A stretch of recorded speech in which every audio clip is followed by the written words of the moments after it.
সবাই কেমন আছো?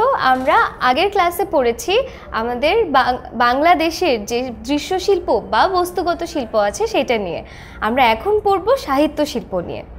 সাহিত্য শিল্পের আমাদের যে গল্প সেটা চলে যায় অনেক অনেক বছর আগে, যখন চর্যাপদ দিয়ে সাহিত্য শুরু হয়, অর্থাৎ বাংলা সাহিত্যের যে প্রথম নিদর্শন পাওয়া যায় সেটা হচ্ছে চর্যাপদ। তোমরা এই কথাটা একটু মনে রাখার চেষ্টা করো, কারণ এই চর্যাপদ যে বাংলা সাহিত্যের প্রথম নিদর্শন এটা প্রায় অনেক জায়গায় তোমাদেরকে প্রশ্ন করবে।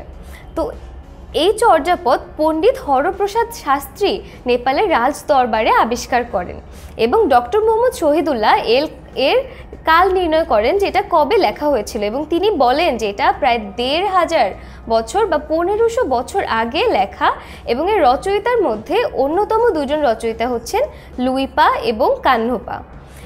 চর্যাপদের পরে আসে বৈষ্ণব পদাবলী। বৈষ্ণব পদাবলী কি? যেটা হচ্ছে শ্রীকৃষ্ণ এবং রাধার কাহিনী। শ্রীকৃষ্ণ এবং রাধার কাহিনী নিয়ে বিভিন্ন কবিতা এবং গানের মতো লেখা হয়েছিল, এজন্য এদেরকে বৈষ্ণব পদাবলী বলে।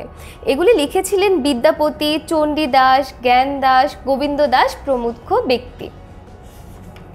এরপরে সাহিত্য শিল্পে আমাদের যে উপাদানটি রয়েছে সেটি হচ্ছে মঙ্গল কাব্য। এই মঙ্গল কাব্য লেখা হতো দেশীয় দেবদেবীদেরকে নিয়ে। বিভিন্ন রকম মঙ্গল কাব্য ছিল, যেমন চণ্ডী মঙ্গল, ধর্মমঙ্গল, মনসা মঙ্গল ইত্যাদি।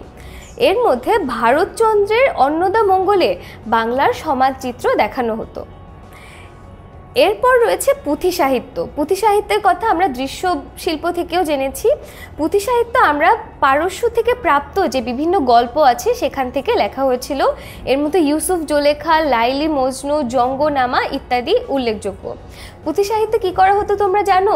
বিভিন্ন কয়েকটি ঘর মিলে কারো একজনের উঠোনে বসে পুঁথি সাহিত্য পাঠের আসর বসতো।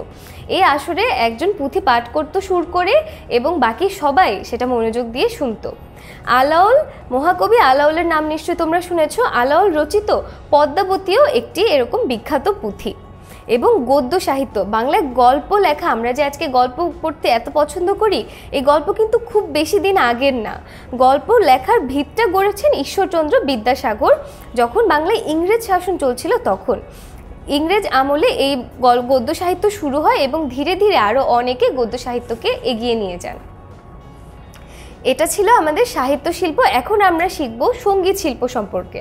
এই যে এখানে যে একটা ছবি দেখতে পাচ্ছি আমরা, বলো তো এই ছবিটা কার? একতারা হাতে একটা লোক দাঁড়িয়ে আছে।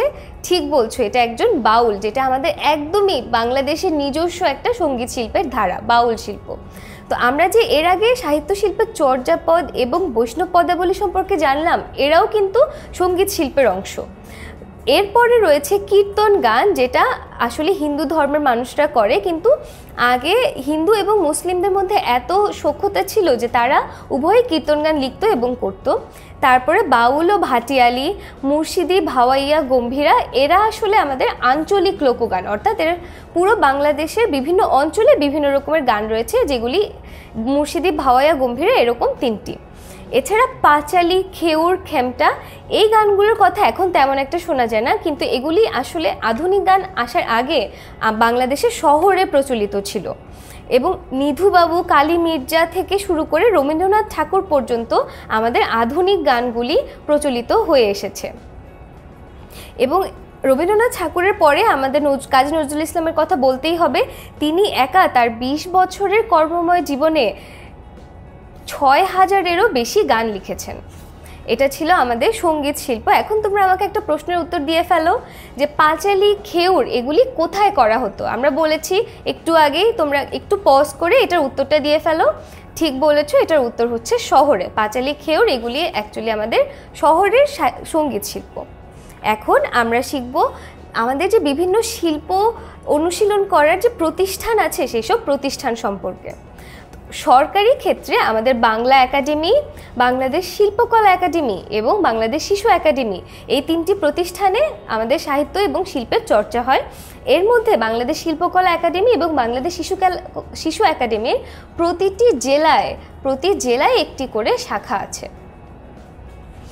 এরপর রয়েছে বুলবুল ললিতকলা একাডেমি, যার অন্য নাম হচ্ছে বাফা, এবং ছায়ানট। এখানে নাচ, গান, ছবি আঁকা ইত্যাদি, আবৃত্তি ইত্যাদি বিভিন্ন ধরনের শিল্পের প্রশিক্ষণ দেওয়া হয় এবং এগুলির অনুশীলন করা হয়। এরপর রয়েছে উদীচী শিল্পগোষ্ঠী এবং ক্রান্তি। এই দুটো আসলে গণসঙ্গীতের দল। এরা অনেক আগে থেকে, ইনফ্যাক্ট স্বাধীনতারও আগে থেকে গানের প্র্যাকটিস করে আসছে।